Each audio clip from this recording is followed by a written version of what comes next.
So one thing that really captures our imagination about Star Wars, and we have a real fascination for, is the expanded universe characters.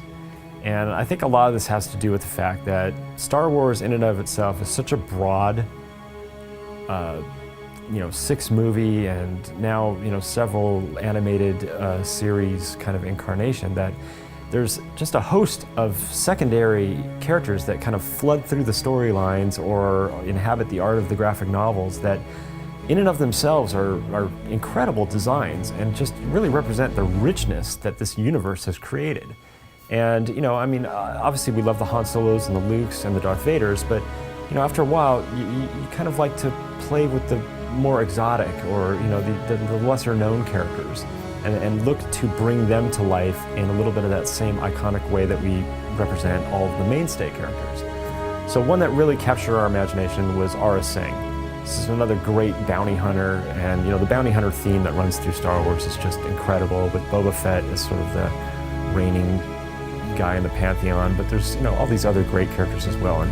Aurra Sing made an appearance in the first film, but she also made a really impactful appearance in one of the Clone Wars episodes, which we're also really big fans of. But there's always been a really great photograph of her, the live action actress, and we thought, this is such a stoic, really great representation of this character. Let's just interpret this EU character in this very realistic manner and in a way that the fans have already seen this representation.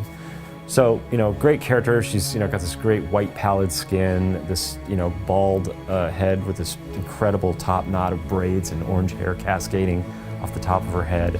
Again, this great orange jumpsuit that's a mixture of gunslinger leather, gun belts, and everything else. She has this incredible spider-like hand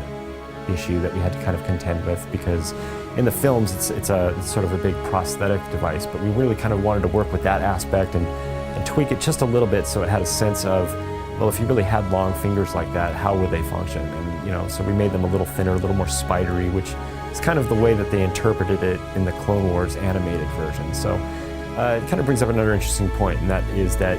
there's a great sense, especially as you're interpreting the EU characters and the way they've been interpreted by Lucasfilm, in that they're not afraid to kind of shape and hone the design a little bit as it moves through the material.